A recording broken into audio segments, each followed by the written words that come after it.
आगरा के एतमादपुर नगर के ही श्री विनोद दीक्षित व्यास महाराज जी की श्रीमद् भागवत कथा एतमादपुर नगर में हो रही है। आगरा जनपद की जनता श्री व्यास महाराज जी को बचपन से बहुत प्यार करती है। श्री विनोद दीक्षित जी बाल्यावस्था में ही श्री वेद पुराणों की शिक्षा लेने श्री वृंदावन धाम चले गए थे। शिक्षा दीक्षा पूर्ण कर वे बाल्यावस्था से ही बाल व्यास जी के रूप में श्रीमद् भागवत कथा की कथाएं कहने लगे। बाल व्यास जी के दर्शन करने और कथा सुनने के लिए हजारों की भीड़ जुट जाती थी, लेकिन श्री दीक्षित बड़े व्यास जी बन गए हैं। आज आगरा जिले के एतमादपुर नगर में श्री भागवत कथा का समापन श्री गोविंद भगवान के हजारों भक्त व्यास महाराज जी श्री विनोद दीक्षित जी के मुखारविंद से त्रिलोकीनाथ श्री गोविंद भगवान की पावन कथाओं का श्रवण कर अपने जीवन धन्य बना रहे थे। आपको बता दें कि कथा में क्षेत्र के बड़े बड़े जनप्रतिनिधि ने श्री गोविंद भगवान का आशीर्वाद प्राप्त किया है।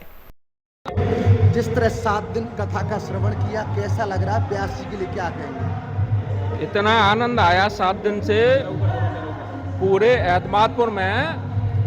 एतमादपुर की जनता, सब हमारे जनप्रतिनिधि, हमारे नगर की माता बहना हैं, हमारे जो भक्त हैं, वो सब इस आस्था में इतने लीन हो गए हैं कि इसका कोई जवाब नहीं है।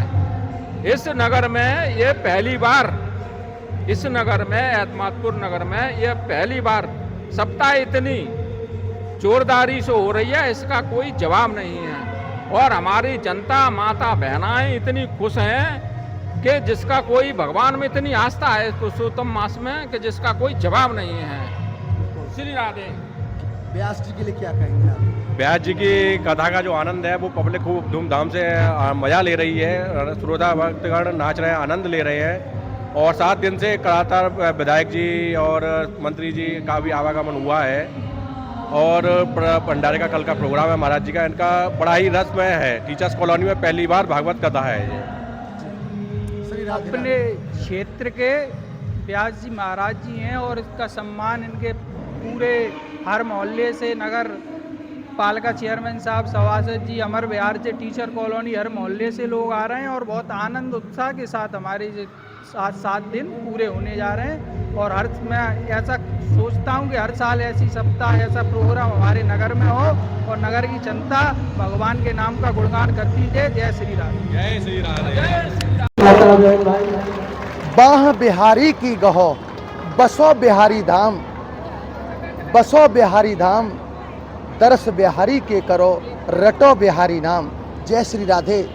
आज बड़ी हम खुद किस्मत हैं कि एतमादपुर के ही व्यास जी, जिन्होंने पूरे देश में कथाएं कही हैं और बचपन देखते थे बाल व्यास जी महाराज के नाम से जानते थे, अब बड़े व्यास जी हैं। आज आप हम सभी दर्शकों का आज उनसे एक छोटा सा साक्षात्कार कराएंगे, जो कि एतमादपुर में भगवान श्री गोविंद भगवान की कथा कह रहे हैं। महाराज जी, आपका स्वागत है और हम सबको सौभाग्य भी है कि आज आप अपने गृह क्षेत्र में ही कथा कह रहे हैं। महाराज जी, कैसा लग रहा है? क्योंकि आप तो हिंदुस्तान में घूमते कथाएं कहते हो। जननी जन्मभूमिश्च स्वर्गादपि गरीयसी। अपनी जननी और जहाँ तुम्हारा जन्म हुआ है, ऐसी जन्मभूमि ये तो स्वर्ग से भी बढ़कर के बतलाया गया है।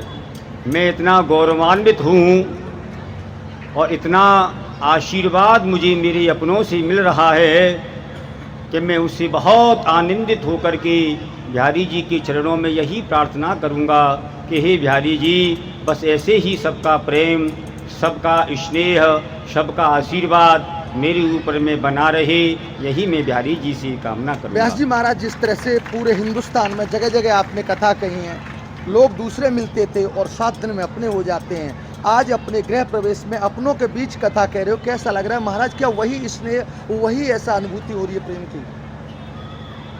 उन सारी जगहों से आज अनंत गुना मुझको महसूस हो रहा है। ऐसा लग रहा है कि साक्षात मेरी जन्मभूमि ने ही मुझे अपनी पलकों पे बिठा रखा है, ऐसा मैं महसूस कर रहा हूँ। इसका मैं ऋणी हूँ और हमेशा आभारी भी रहूँगा।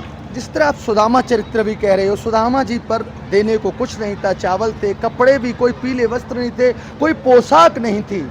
महाराज जी, कलयुग है, लोगों पर समय नहीं है, तो कोई ऐसी सरल युक्ति जिसमें कोई आडंबर न हो और ईश्वर की प्राप्ति हो जाए, वो क्या सघन रास्ता है? निष्काम भावनाओं से निष्काम कामनाओं से केवल प्रभु की भक्ति अगर करता है और अपने हृदय से, अपने शरीर से किसी का जो बुरा नहीं चाहता है, हमेशा परोपकार की भावना रखता है। और 2 लाइन में बोलूँगा कि लगा सको तो बाग लगाओ, आग लगाना मत सीखो, और जला सको तो दिए जलाओ, दिलों को जलाना मत सीखो। यही सर्वश्रेष्ठ जो साधन है प्रभु की भक्ति करने का। परमात्मा के नाम को स्मरण रखा है तो परमात्मा तुमको जरूर पकड़ेगा महाराज।